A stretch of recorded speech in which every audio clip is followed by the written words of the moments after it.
in here. So Zelenskyy gets freaking trumped. Zelenskyy gets trumped. So he was just in the Oval Office, and it turned into what was supposed to be this.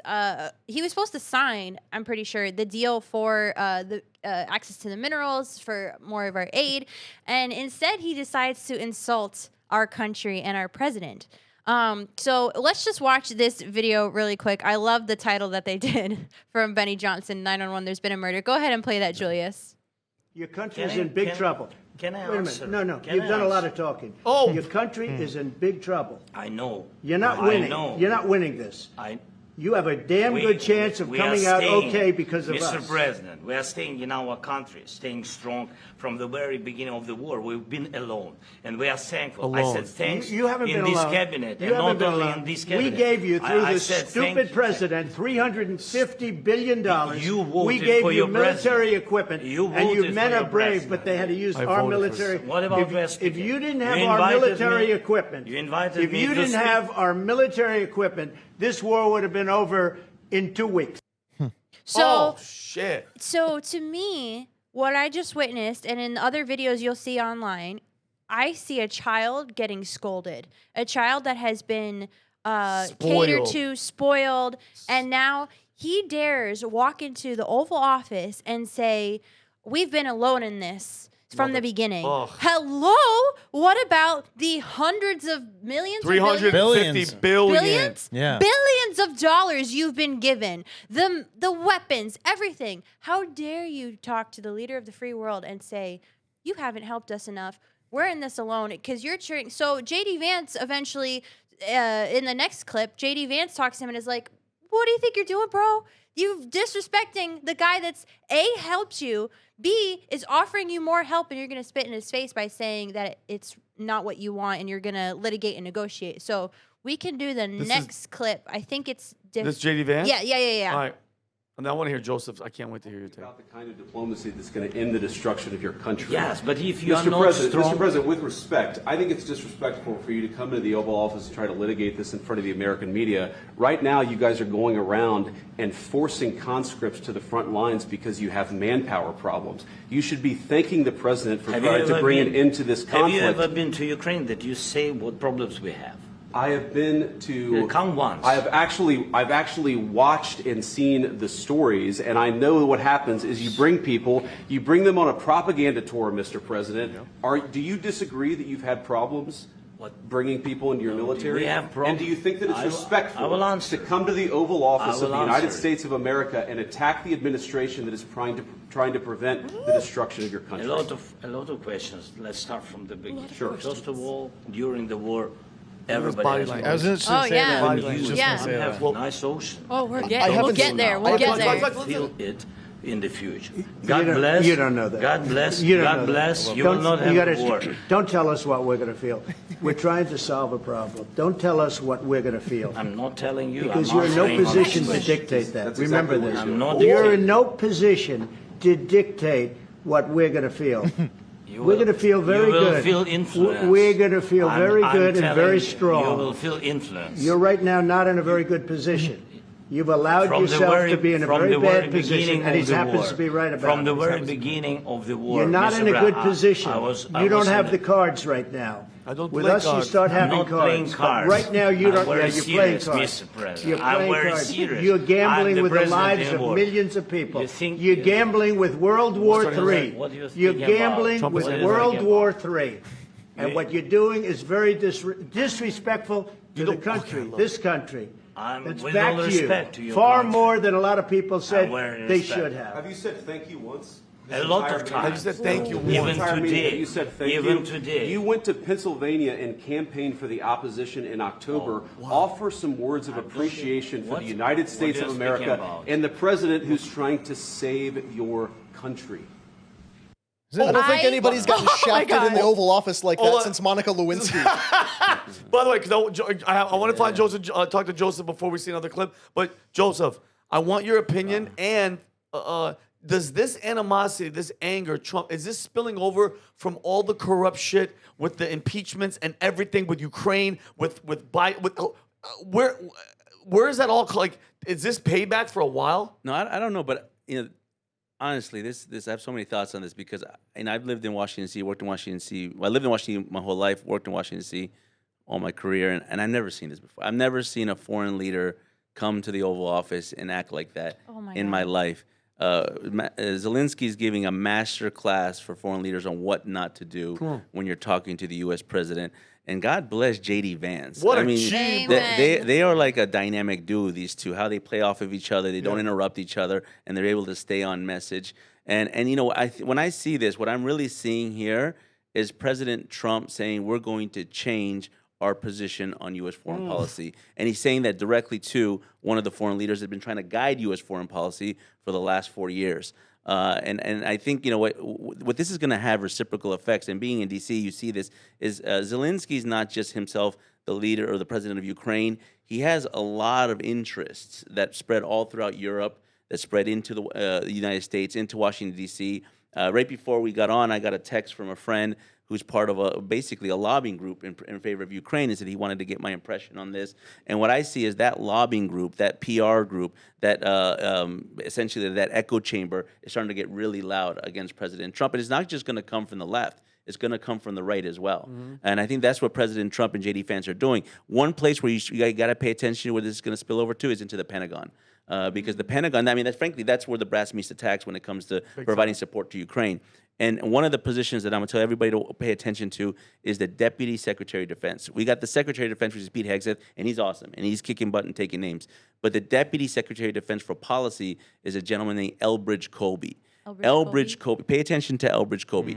Elbridge Colby is one of the smartest minds on defense policy, and his biggest and most important message is, in an era of competing resources, of scarcity, of debt, that we have to prioritize China over Russia and Ukraine. And he got so much flack because of this. Really? They try to destroy this guy's reputation. He's getting flack of it right now because he has to go through Senate confirmation.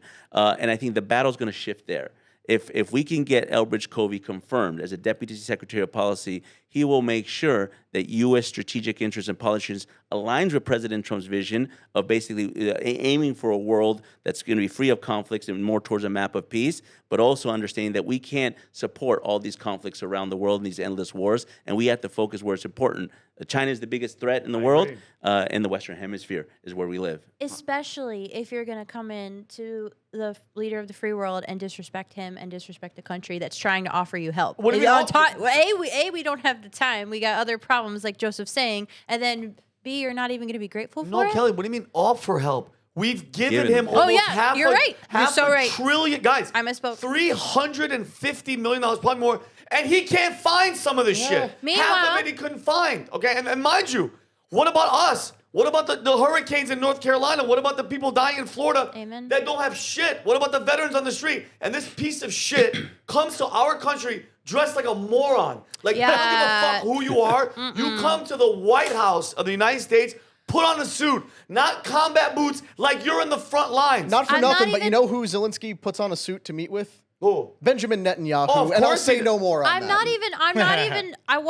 I wasn't offended by the outfit until he said, I will put on a costume when I'm not in war.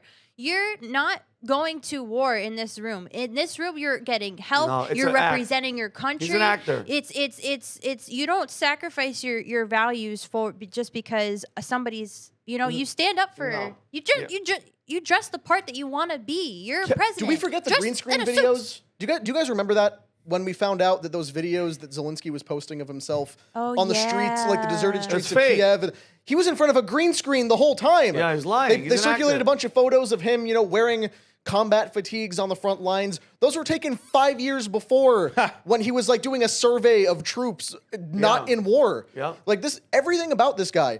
Do you remember the ghost of Kiev? Yeah. That lone Ukrainian fighter pilot that had shot down 7 Russian jets and turns out didn't exist. Yeah. No jets had been shot down at all. Yeah. They have been lying to us from minute one. Yeah. Well, every single war has been like this, though. Yeah. Every single war has been like this. It's just easier to catch it now because of social media and pictures and everything. Like, I guarantee you, there's not a single war in the last 200 years that actually needed to happen. But what was that famous article? The Gulf War did not occur. Oh yeah. Well, one thing I say and I know because of this video and the way Zelensky was behaving in the White House, but I have my own questions of, is this theatrics for him? Did he do this on purpose? Did he want to have a commotion? Sorry, go No, ahead. no, just but where I'm careful because I do respect Zelensky, and to some level, just for being someone that's been able to defend the interests of his country. Just from that point. How so? Well, I mean, they had to fight a battle against Russia, so he was able to defend their interests. No, I agree on that. Yeah, just as a person that He's in a place that he's in a position where he has to defend this For country. not fleeing the not country. easy. well, war is war, and for someone that's been to a few wars, bullets don't have politics, and once the bomb starts coming down, you have to have some sense of courage to be able to face that, right? But what I'm saying, my point is, I'm saying, I think regardless of the personification of Zelensky, you like him, don't like him, whatever, it doesn't make sense for the United States to be involved in that conflict when it directly doesn't impact us the way other conflicts that are happening right around our perimeter or our bigger adversaries. That China has big plans for how they want to remake the world. And so what we're seeing here is we're seeing Zelensky seeing this falling from his hands. He's realizing that the party's over. And he sounds to me, what I sense is desperation. I said desperation. This was a last-ditch attempt to make a bunch of noise and create a big headline so all those powerful interests will start to move around on the Hill in the think tanks. Lindsey Graham and all them are going nuts. Going to move, and they're going to try to pressure President Trump. But President Trump looks like he's not going to budge. And I think one of the reasons President Trump's not going to budge because his number 2 now is right there with him. 100%. Show the next one, Julius. Imagine if we had Pence sitting sorry, there. the next one. Pence, forget it. If Pence was there, like, not only, okay, here's another $350 billion, one but more. also let's bomb Iran. Yeah, Well, the problem with when you had someone like Pence was he would stay quiet throughout the entire meeting. Then after the meeting, he'd go to Zelensky himself. Don't worry, we got this. Oh, yeah, I got you. That's sneaky bastard. So Trump did say, he said, it sounds like Zelensky doesn't want peace and he disrespected us. So until he's ready, he can leave. So he kicked him out.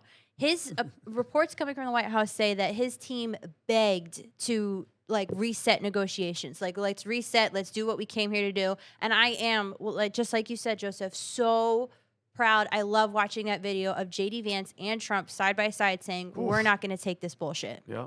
Yeah. What do you think would be a palatable peace deal? One thing, and then 2, I want to know, do you think NATO serves a single useful function, or do you think it's the entire reason that this thing happened? Because No, I mean, so I think the lines are where they are, right? Like the Donbass, that didn't begin with the invasion of Ukraine. The Donbass, even before Crimea, was already shifting towards Russia, right? For strategic interests, what you want is you don't want to allow Putin to get aspect to control the entire Caspian Sea. Yeah. So if we could block the Caspian Sea, we can make a deal where he takes Donbass and he's not going to take Kiev, right? And that was the original goal of the Russians. So it's not really a win for the Russians, right? Yeah. But the Ukrainians have to be sensible and say we don't have anywhere where else to go. I mean, they're not going to be able to retake all the parts of the eastern part of their country that they lost. So I think we have to let the lines set where they lines, basically get people that are going to be able to have cooler heads prevail. And in regards to NATO, NATO has a purpose. It has a function, but much like many multilaterals over time, they've lost that sense of mission, right? Mission creep happens. You have a problem with multilaterals. It's called the free rider problem. There's always going to be a concentrated cost and dispersed benefits. A lot of countries are going to benefit for a few countries that are going to pay. In the case of NATO, obviously it's the United States and a few other countries like Poland and some of the other ones that are closer to the conflict. But then you have Germany, then you have Spain, and you have all these countries that never meet their commitments in terms of their defense spending.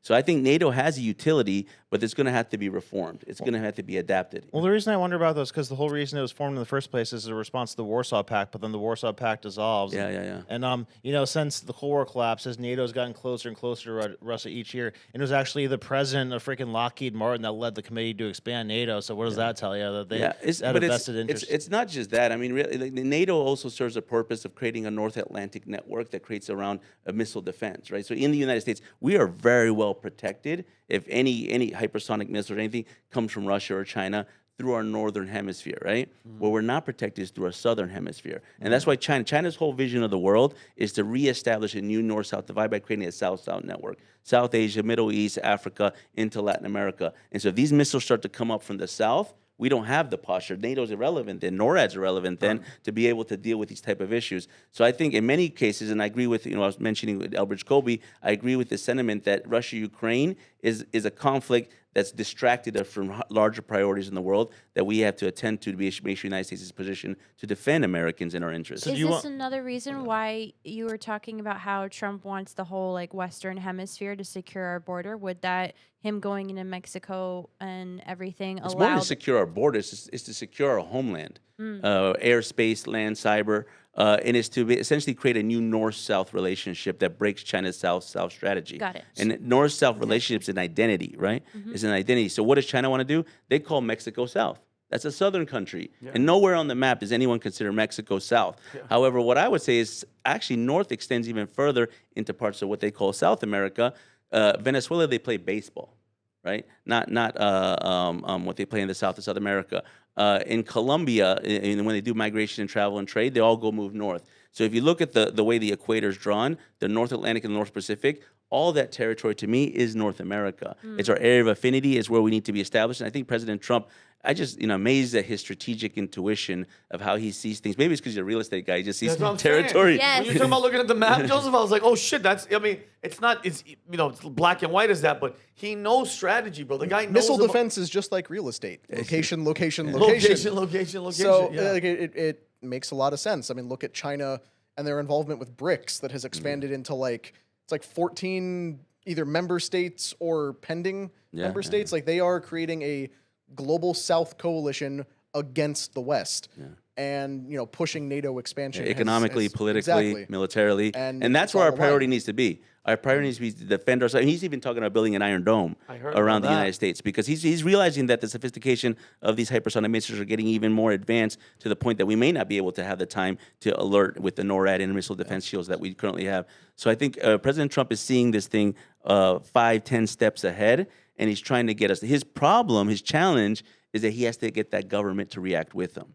And this happened in the first administration when he went and said, I want this to happen, and he turns around the government, he realizes I'm talking about the federal government, the Department of Defense, the Department of State, Department of Energy. It's big, it's bloated, it's lazy, it's not adaptable to the current conditions. That's why DOGE is there to really trim the fat and get our government lean, mean, and make it a fighting machine, particularly our Defense Department. Think about that establishment where we had Mark Milley, the Secretary of the Joint Chiefs of Staff, saying, "Hey, I'll call China and tell them if Trump's going to launch a strike." Like the highest levels of every part of the government was out to undermine the first Trump administration. And Brandon and I were just talking earlier today about how many excuses Trump gets over the government was undermining him. It's like that first term, if he was the guy he said he was that first time around, he would have found a way around it. This time around, he's finding a way around it by calling Zelenskyy to the White House and saying, hey, to your face, you don't have any cards. We're done negotiating. So if you like this clip, click right here. And if you want to see more like it, click right here. Stay angry, Patriots.